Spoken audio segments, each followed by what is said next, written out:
Good morning, crime community. I'm here to read out the second chapter of Poisoner in Chief.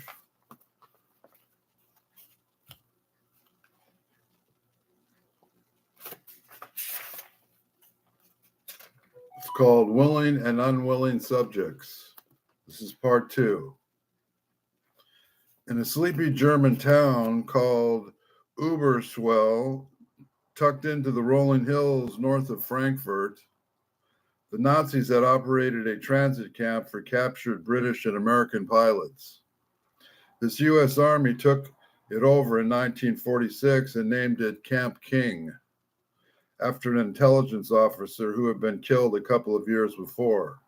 Since it was already configured with prison cells and interrogation rooms, it became the place where recalcitrant ex-Nazis and other prisoners were sent for special interrogation. Officially, it was said to house the 7707th European Command Intelligence Center. That was not the whole story. Camp King was home base for the rough boys, quote unquote, a handful of counterintelligence corps officers known for abusing prisoners. Some of their methods were traditional, like immersing victims in freezing water or forcing them to run through gauntlets of soldiers who beat them with baseball bats and other weapons. Others were pharmacological. They injected some vitamins with metrazole, which was thought to loosen tongues, but also causes violent contortions, and others with cocktails of mescaline, heroin, and amphetamines. Victims' screams sometimes echoed through the base. The unit took great pride in their nicknames, the Rough Boys and the Kraut Gauntlet, and didn't hold back with any drug or technique. One veteran of the counterintelligence corps later recalled, "You named it, they used it." The Rough Boys, quote unquote, at Camp King gave Alan Dulles, who's the main character in the Manson file and apparently this file as well,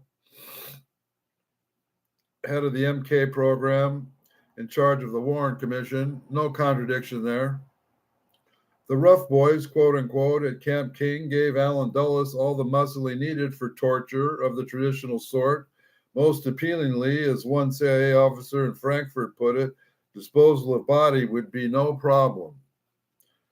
Dulles, though, was looking beyond traditional methods of interrogation. He resolved to take advantage of Camp King's assets, but in a very way that would allow him to test forms of persuasion more sophisticated than what the quote-unquote Rough Boys doled out. Senior CIA officer saw Bluebird, Operation Bluebird, we talked about yesterday, as a portal that might lead them towards an undiscovered world. At Camp King, they had a site where they could test any drug on coercive techniques. They had a ready supply of human subjects. If any died, disposing of their bodies would be no problem. Best of all, since their work would be in American-occupied West Germany, they were beyond the reach of the law. Once again, let's read this about our CIA. Best of all, since their work would be in American-occupied West Germany, they were beyond the reach of the law. Okay. Rather than rely on the thuggish, quote-unquote, Rough Boys, the CIA began sending Bluebird teams to Camp King to carry out interrogations. Then it went a step further. Bluebird work was so secret that even a secure army base was not secure enough. Behind tightly closed doors, a far-reaching plan took shape. The CIA would open its own secret prison where captured enemy agents could be used as subjects in mind control experiments. It would be under the formal control of Camp King, but located outside the base perimeter and run by the CIA. It put in another way a CIA safe house under the protection of the USS Army. What a safe house is. Camarillo Hospital in Oxnard, California in 1962 was a CIA safe house. I was a victim put in there, and I can prove it. Here's another safe house, Camp King. They're all over the place, man. To put it another way, the CIA safe house was under the protection of the U.S. Army. U.S. Army controlled CIA torture of children. Let's make a few movies. A few miles from Camp King in the village of Cronenberg, a gabled villa stands at the end of what was once a country lane. Over the heavy wooden doors that chisel the date it was built, 1906. For a generation, it was well known as Villa Schuster, after a Jewish family that built and owned it.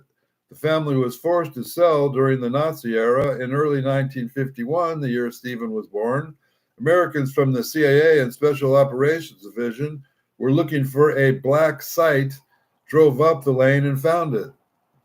From the outside, Villa Schuster, also known as House Waldorf, after the name of the lane that leads to it, looks almost regal, a calm survivor of 50s tempests.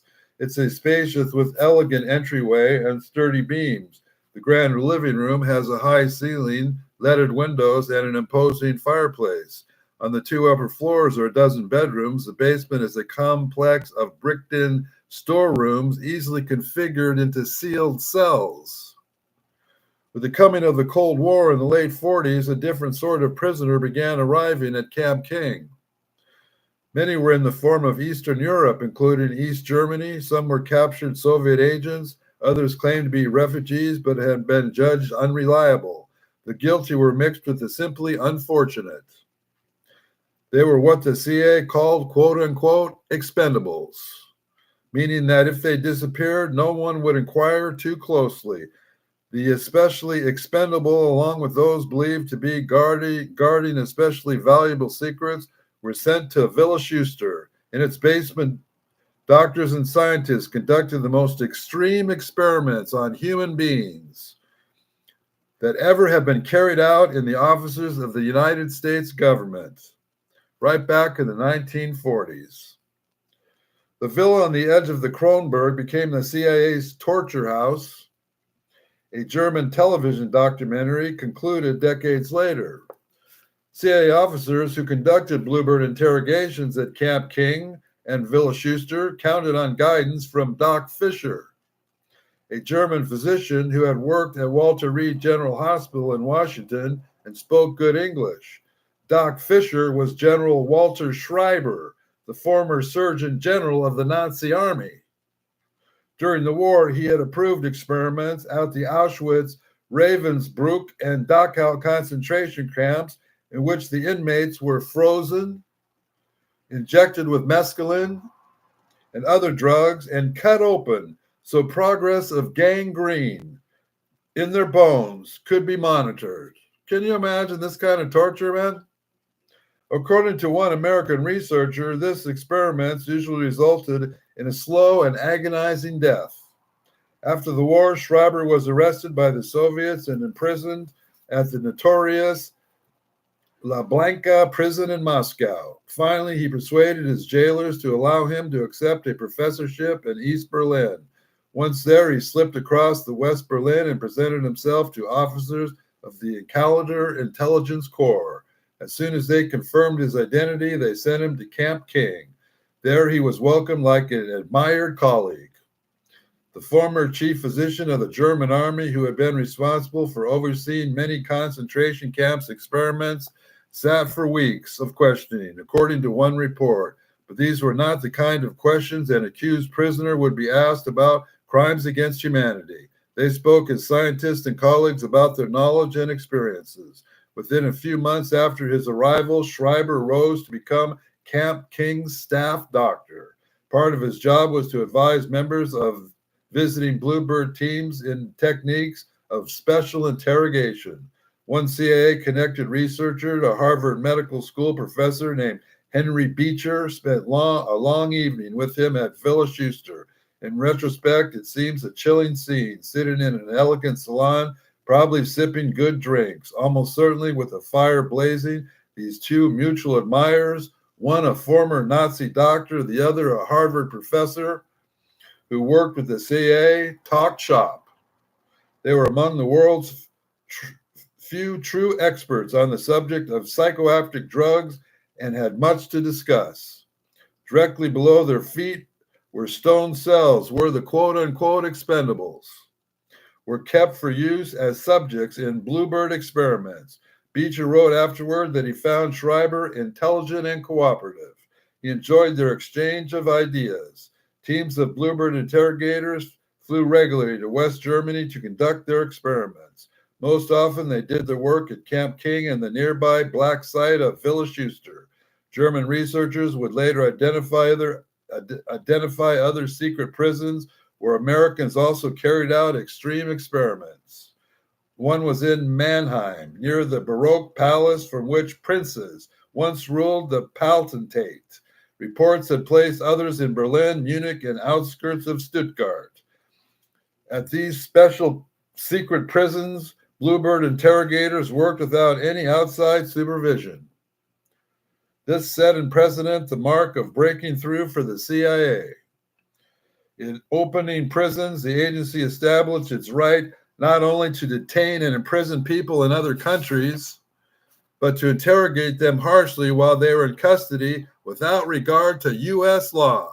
That's our CIA, no regard to U.S. law. Over and over and over again. So successful was this network of prisons in West Germany that the CIA duplicated it in Japan.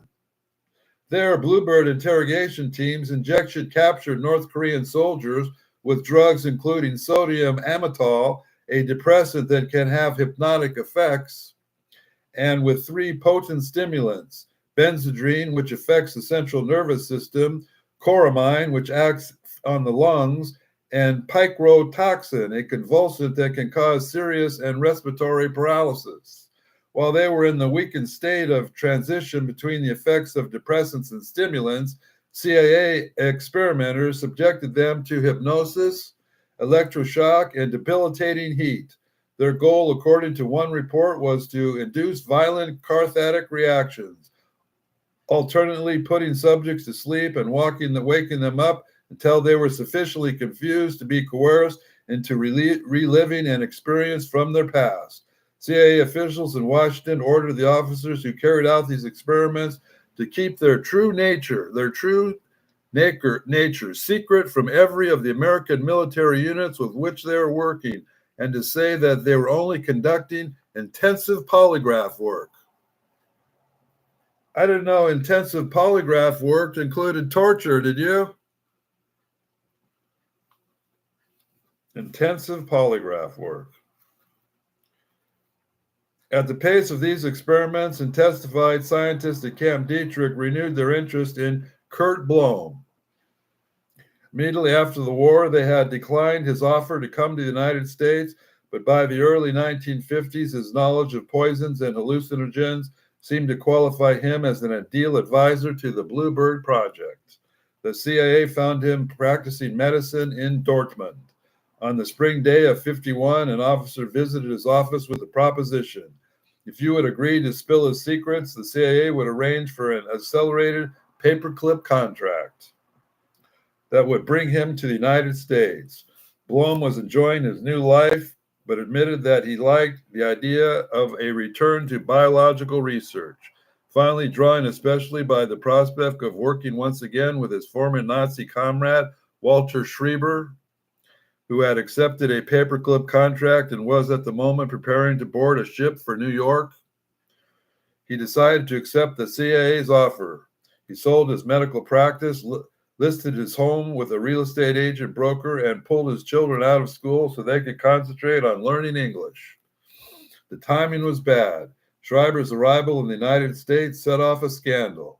The newspaper columnist Drew Pearson published excerpts from testimony at Nuremberg, implicating him in war crimes, specifically the assigning of doctors to carry out experiments on concentration camp inmates.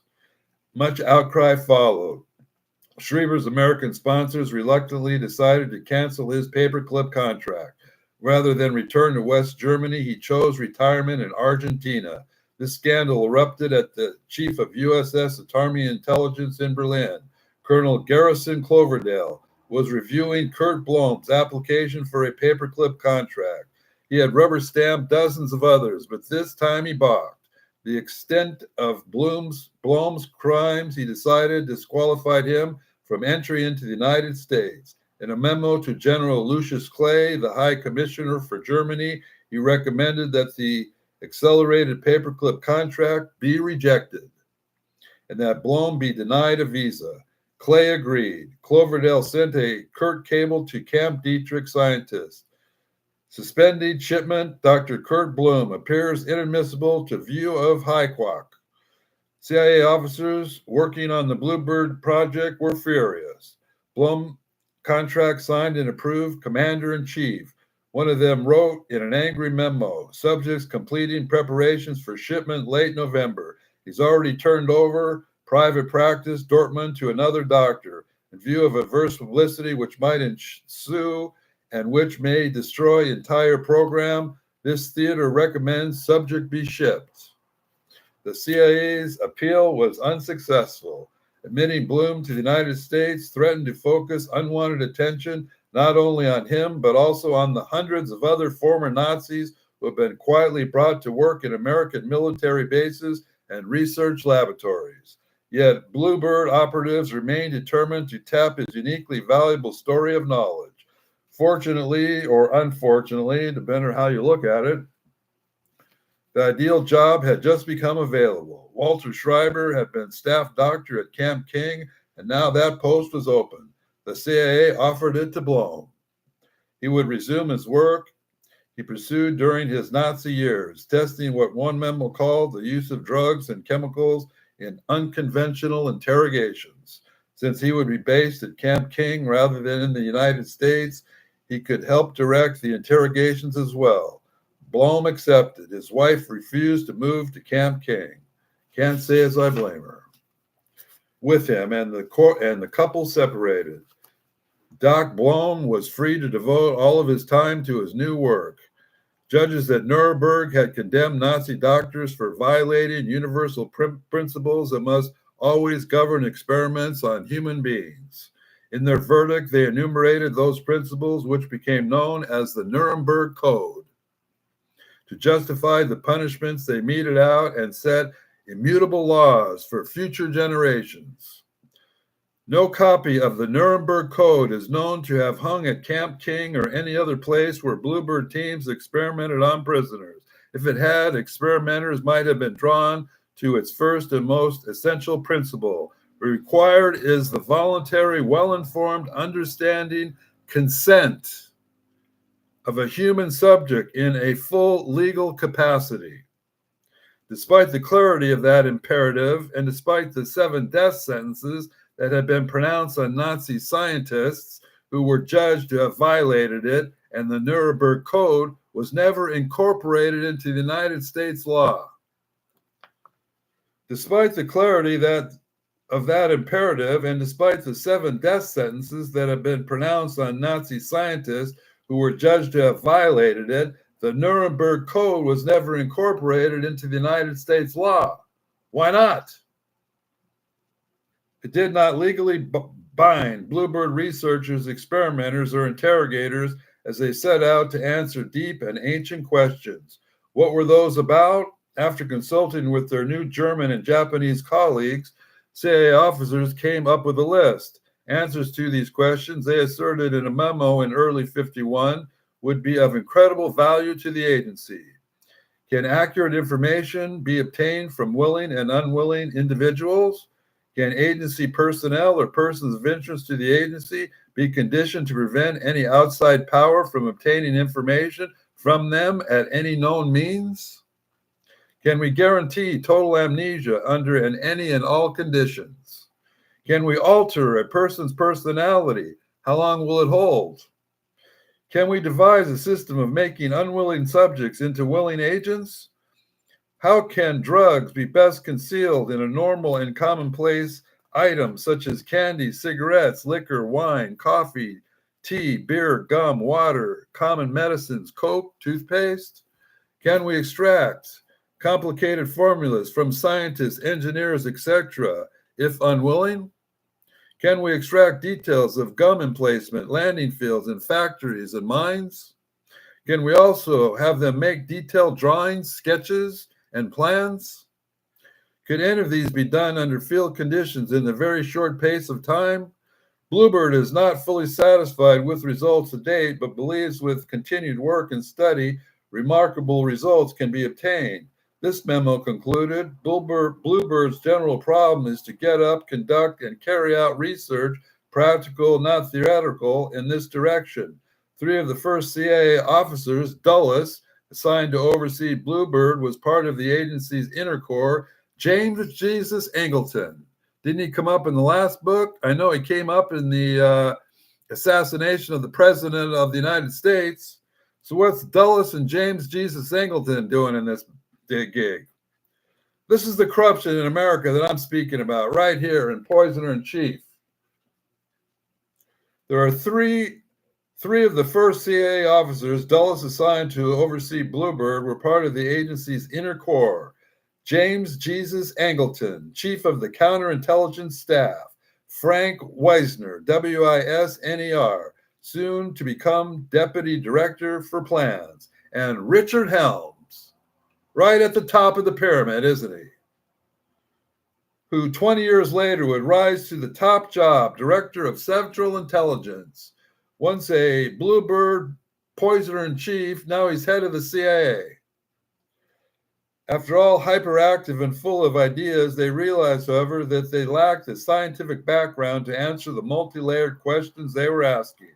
Alan Dulles and his senior officers agreed that Bluebird needed to get up, and they went a step further. They decided that Bluebird needed an infusion with expertise and vision from outside the CIA. Dulles and Helms set out to recruit an imaginative chemist with the drive to pursue forbidden knowledge and a character steely enough to direct experiments that might challenge the conscience of other scientists, and a willingness to ignore legal niceties in the services of national security. This would be the first person in the United States government ever hired to find a way to control human minds. Who do you think that was, crime community? You have any idea who they were looking for? That'll be the next chapter, who they're looking for. The secret that was going to unlock the universe. We know it's Sidney Gottlieb, and we're not going to talk about who he's related to, because you wouldn't believe it if I told you. God bless the crime community and anyone studying these stories, and one day the truth will come out.